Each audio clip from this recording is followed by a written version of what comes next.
ఇక మదనపల్లిలో చిన్నారిని హత్య చేసిన నిందితుడు ఆత్మహత్య చేసుకున్నట్టుగా తెలుస్తోంది. కురబలకోట మండలం కాసాని వారిపల్లి చెరువులో మృతదేహం లభ్యమైంది. ఘటనా స్థలానికి ముదివేడు పోలీసులు చేరుకున్నారు. ఇక చిన్నారిని హత్య చేసినటువంటి నిందితుడిగా అనుమానాలు వ్యక్తమవుతున్నాయి.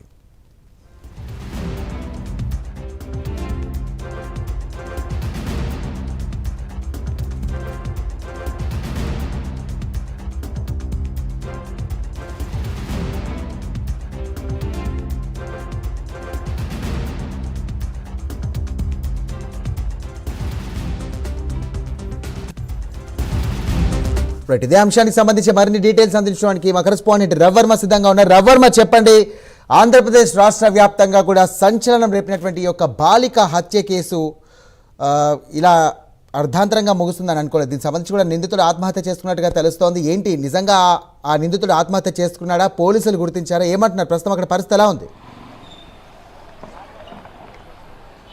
ఎస్ఐ ఇవాళ నిన్న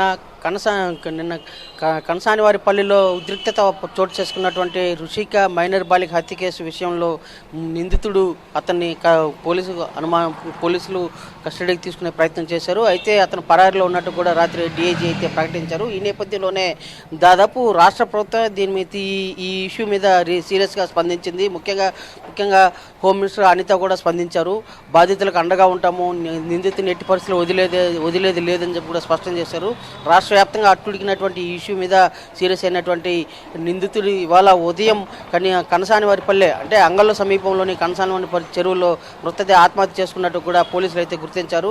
అది ఘటనా స్థలానికి పోలీసులు చేరుకున్నారు. మృతదేహాన్ని వెలికి తీసే ప్రయత్నం చేస్తున్నారు. ముఖ్యంగా అంటే ఆత్మహత్య చేసుకున్నట్టు కూడా పోలీసులు అయితే నిర్ధారించాడు. అతనే అనేసి కులవర్ధనే ఇతను అని చెప్పి కూడా నిర్ధారించారు. ఆ మేరకు అతను మృతదేహాన్ని తీసి పోస్ట్ మార్టం నిమిత్తం పంపించే ప్రయత్నం అయితే చేస్తూ వస్తున్నారు. అయితే ఎట్టకేలకు రాష్ట్ర ప్రభుత్వం దీని మీద సీరియస్గా ఎప్పుడు స్పందించడంతో ఎప్పుడైతే రాష్ట్ర ప్రభుత్వం స్పందించో అప్పుడే అదే రుషిక తల్లిదండ్రులు కొద్దిగా శాంతించారు. నిన్నంతా కూడా దాదాపు 7 గంటల పాటు కనసాని వారి పల్లెలో పెద్ద ఇష్యూ జరిగింది. రాష్ట్ర వ్యాప్తం సంచలనం రేకెత్తించింది.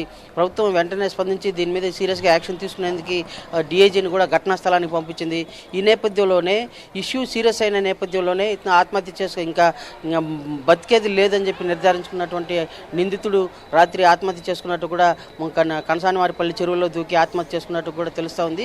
ఆ మేరకు ఇవాళ ఉదయం స్థానికులు గుర్తించి పోలీసులకు ఫిర్యాదు చేశారు. పోలీసులకు సమాచారం ఇచ్చారు. పోలీసులు ఘటనా స్థానాలు చేరుకుని మృతదేహాన్ని వెలికి తీసి పోస్ట్ మార్టం నిమిత్తం పంపించే ప్రయత్నం చేస్తున్నారు.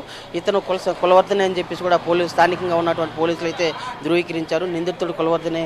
నిన్న మైనర్ బాలిక హత్యకు పాల్పడినటువంటి నిందితుడు ఇతనే అని చెప్పి కూడా నిర్ధారించారు. ఆ మేరకు అతన్ని పోస్ట్ మార్టం నిమిత్తం హాస్పిటల్కి తరలిస్తున్నారు. అయితే ఇది ఇలా ఉండగా పోలీసులు కూడా స్థానికులు ఇతని మృతి పట్ల తీవ్ర సంతృప్తి వ్యక్తం చేస్తున్నారు. ముఖ్యంగా ఈ మైనర్ బాలిక పట్ల అమానుషంగా ప్రవర్తించినటువంటి నిందితుడికి తగిన శిక్ష పడింది అని చెప్పేసి కూడా భావిస్తున్నారు. అదే కాకుండా ఈ అభంశుభం ఎరిగినటువంటి చిన్నారి మీద అగత్యానికి పాల్పడమే కాకుండా గంజాయి సేవించిన మత్తులో అగత్యం పాల్పడి తీవ్ర ఆవేదనకు గురి చేశారు. గ్రామస్తులందరూ కూడా నిన్న దాదాపు 7 గంటల పాటు నిరసన వ్యక్తం చేశారు. తీవ్ర ఆవేదన చెందారు.